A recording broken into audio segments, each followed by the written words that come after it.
I got targeted by Moderna, who is very worried that this would add to the growing concern around autoimmune disorders following COVID-19 vaccinations. That's your problem. We love Megyn Kelly over here. Love her show, love her approach. I really do love the honesty, by the way. There's something about this medium, when you're not in a TV studio and don't have all the, corporate stuff going on. I get it. You just feel like you can just be honest and reveal whatever it is going on. And well, a little while ago, she revealed something very personal, that when she got her third booster shot, the Moderna booster shot, it had an effect on her health. And now it turns out that the bigwigs over at Moderna, the big pharma people, they weren't very happy about that. And well, here's the great thing about Megyn Kelly. She revealed that too on her show yesterday. On the subject of misinformation and platforms silencing people, it comes out that thanks to Li Fang, who did an investigation, and he has revealed that Moderna was very, very upset, among other things, about the fact that I said on this show that after I had gotten my third COVID shot, my booster, which you needed in order to operate in New York to do anything, I developed a positive on an autoimmune test that my general practitioner gave me. And then I had to go to a rheumatologist and all this stuff. I revealed it on the show. And I got targeted by Moderna, who is very worried that this would add to the growing concern around autoimmune disorders following COVID-19 vaccinations. That's your problem. Yes, it should add to that, Moderna.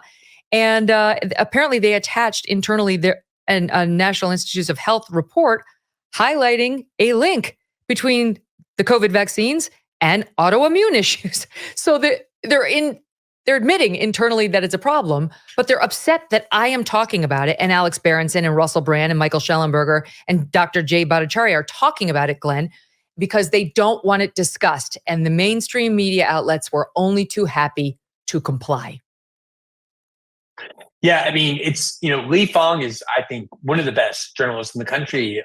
He's a friend of mine, but he's my former colleague at The Intercept. That's somebody I worked hard to recruit there because he does exactly the kind of journalism that we were just saying earlier, way too much of the press doesn't do. And of course, he ended up having to leave The Intercept, and now he writes at Substack, which is generally what happens to people who want to do real journalism and find they can't. And this is a perfect example of the kind of story that people ought to know, which is that you have these gigantic corporations, extreme amounts of financial power. They had, in this case, a serious interest in constraining and restricting the range of debate that could be expressed. And they succeeded for a long time. They had Dr. Fauci pressuring a lot of the world's immunologists to change their minds in what they originally said, that this was almost certainly a lab leak, and got them to sign on to a letter in the Lancet saying this is a crazy conspiracy theory, and anyone who suggests it should be banished. And then obviously questions about the vaccine, its efficacy and its safety, were something that was all but banished from mainstream media. People got banned from YouTube, from Facebook for saying it. Yeah. And this is evidence that the whole time Moderna was playing a huge role in surveilling people questioning their product, without caring whether there was truth to it. They just didn't like it. Well, that's what's led in part to the power and strength of outlets like ours. True. A great point, actually. And the most important point is that as long as other outlets are trying to silence people and silence the truth, and you don't get the truth, and you can tell you're smart, you know what's right or not. When you see things that are reported back to you that don't mesh with your own personal life and your own personal experience, you're like, well, that can't be true. And usually you're right. When you see that kind of reporting going on, you know you're being lied to. You don't just stick around and continue to be lied to. You go elsewhere. It's a great point that Megyn Kelly made there. But let's unpack this a little bit, because it's important to recognize exactly what apparently Moderna did here. The internal memo raising concerns about Megyn Kelly telling the truth, telling her story, telling her actual real-life experience with an autoimmune scare due to the third booster shot from Moderna, according to Megyn Kelly. They raised the red flags and raised concerns about it, not based on, they didn't say, hey, we should probably do some more experiments, more studies, and put out some more precautions about this because maybe this is harming people. No, that wasn't their concern. They started circulating internal memos about how this is going to make them look bad and keep people from getting more shots because the more shots people get, the more money they make. And then the best part of it is that they added a link to a study at the National Institute of Health saying that there's probably a connection here in some cases between autoimmune concerns and the vaccine. They know the truth.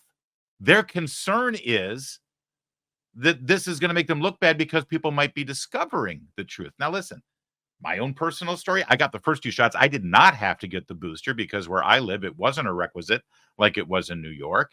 Thank God. And I didn't have any adverse health effects. Okay. But I'm not going to sit up there and then demand that everybody get the shot because it's perfectly safe, because everybody's different. And everyone needs to make their own health decisions. But for Moderna to then put pressure, as Glenn Greenwald just laid out there, put pressure on media outlets and put pressure through the government on streaming outlets to silence voices that are really just sitting up and saying, hey, this is a thing that happened to me. Well, you can't tell that story. It might make people think things. I mean, that's literally what they did.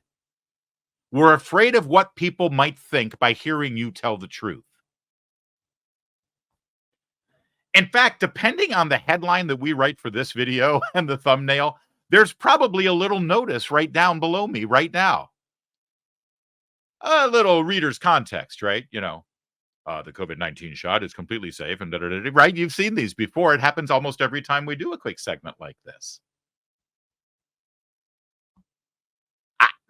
Listen, YouTube can do whatever they want, or whatever platform we're on. They can do that. Sure, we know the rules and we'll play by those rules if we want to stay here. And if we don't, we'll go somewhere else.